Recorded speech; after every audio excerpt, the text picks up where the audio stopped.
For months, the United Nations has been trying to set up a peace conference, but it has been delayed repeatedly due to disputes about which groups will be represented and under what conditions. Meantime, fighting rages with more than 100,000 dead and nearly 9 million driven from their homes.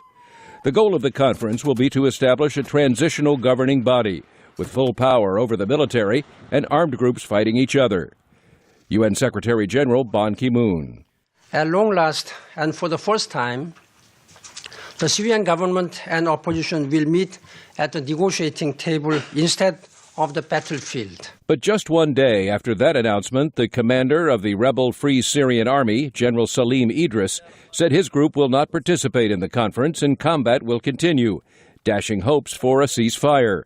Charles Dunn is an analyst at Freedom House. There's too much bad blood, mistrust, and violence on both sides to really create, conditions for a real negotiated solution.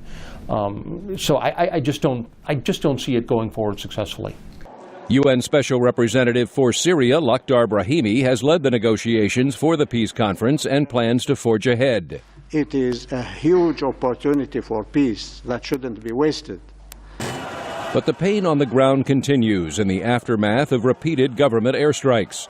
And as government forces, aided by Hezbollah fighters, make gains in the war, analysts doubt Damascus is ready to bargain. Jim Phillips of the Heritage Foundation.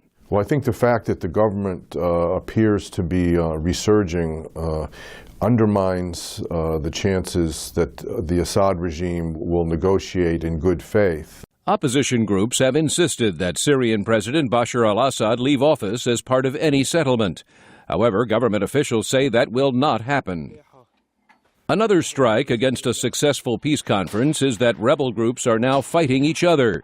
Some al-Qaeda-linked fighters are controlling areas they have seized with the goal of establishing an Islamic government.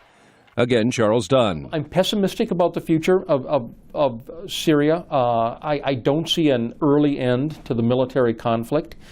I'm also increasingly pessimistic about the possibility of a peaceful solution that will result in a stable, democratic regime. The Syrian conflict began in March 2011 as peaceful protests against Mr. Assad's autocratic rule, but then evolved into the civil war, threatening the stability of its neighbors.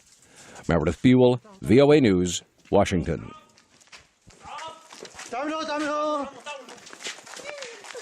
Minister!